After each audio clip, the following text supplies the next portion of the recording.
بسم اللہ الرحمن الرحیم۔ لاکھ درود و سلام و حضرت محمد صلی اللہ علیہ وآلہ وسلم اور اس کی آل پر۔ جعفر بن سلیمان رحمۃ اللہ علیہ کہتے ہیں کہ میں مالک بن دینار رحمۃ اللہ علیہ کے ساتھ ایک دفعہ بصرہ میں چل رہا تھا۔ ایک عالیشان محل پر گزرا ہوا جس کی تعمیر جاری تھی، اور ایک نوجوان بیٹا ہوا معماروں کو ہدایات دے رہا تھا کہ یہاں یہ بنے گا، وہاں اس طرح بنے گا۔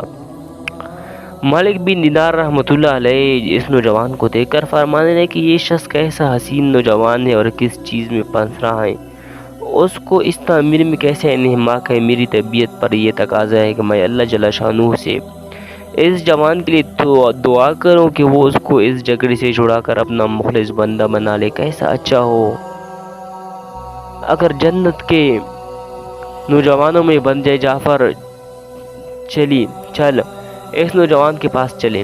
جعفر کہتے ہیں کہ ہم دونوں اس نوجوان کے پاس گئے، اس کو سلام کیا۔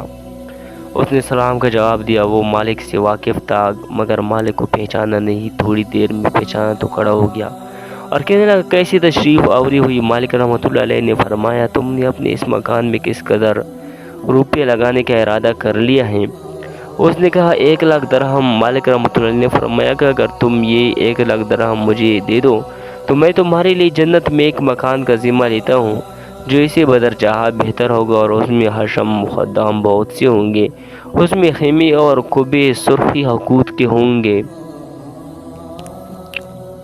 تو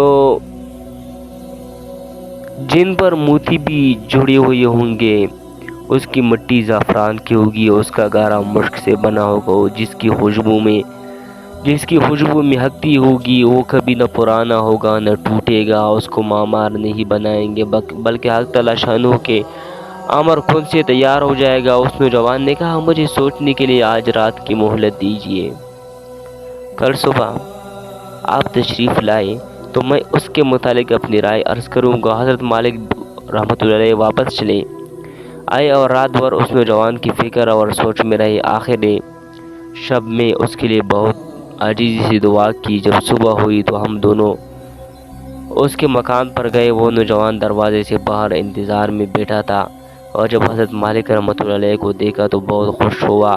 حضرت مالک رحمۃ اللہ علیہ نے فرمایا تمہاری کل کی بات میں کیا رائے رہی؟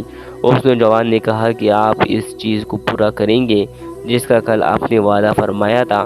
حضرت مالک رحمۃ اللہ علیہ نے فرمایا ضرور۔ اس نے دراہم کے توڑے سامنے رکھ دیے اور دوات قلم لا کر رکھ دیا۔ حضرت مالک رحمۃ اللہ علیہ نے ایک پرچہ لکھا جس میں بسم اللہ الرحمن الرحیم کے بعد لکھا کہ یہ اقرار نامہ ہے، مالک بن دینار نے فلاں شخص سے اس کا ذمہ لیا ہے کہ اس کے اس محل کے بدلے میں اللہ تعالی شانہ کے یہاں اس کو ایسا محل جس کی صفت اوپر بیان کی گئی ہے، بلکہ اس سے بھی کہیں زیادہ عمدہ اور بہتر، جو عمدہ سایہ ہے تعالی شانہ کے قریب ہوگا۔ یہ پرچہ لکھ کر اس کے حوالے کر دیا اور 1,00,000 درہم اس سے لے کر چلے آئے۔ جعفر رحمۃ اللہ علیہ کہتے ہیں کہ شام کو حضرت مالک رحمۃ اللہ علیہ کے پاس اس میں سے اتنا بھی باقی نہ تھا کہ ایک پوت کی کہانی ہی کا کام چل سکے۔ اس واقعے کو 40 دن بھی نہ گزرے تھے کہ ایک دن مالک رحمۃ اللہ علیہ جب صبح کی نماز سے فارغ ہوئے تو مسجد کے محراب میں ایک پرچہ پڑھا دے گا۔ یہ وہی پرچہ تھا جو مالک رحمۃ اللہ علیہ نے اس نوجوان کو لکھ کر دیا تھا، اور اس کی پشت پر بغیر روشنائی کے لکھا ہوا تھا کہ اللہ جل شانہ کی طرف سے مالک بن دینار کے ذمے کی بارات ہے۔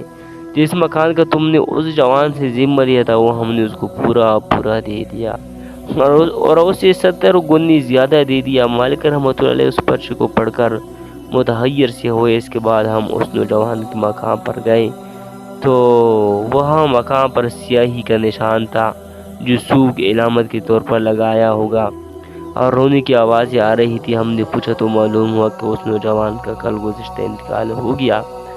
ہم نے پوچھا کہ اس کا غسل میت کس نے دیا تھا؟ ہائے ہائے ہائے!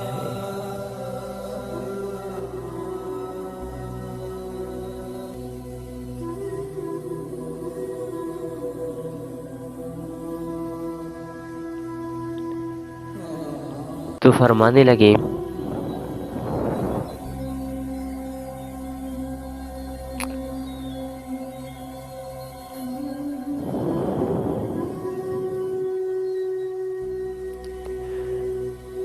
کہ ایک شخص نے دیا تھا، اس کو بلایا گیا، ہم نے اس سے اس کے نہلانے اور کفنانے کی کیفیت پوچھی۔ اس نے کہا کہ اس نوجوان نے اپنے مرنے سے پہلے مجھے ایک پرچہ دیا تھا اور یہ کہا تھا کہ جب تو مجھے نہلا کر کفن پہنائے تو یہ پرچہ اس میں رکھ دینا۔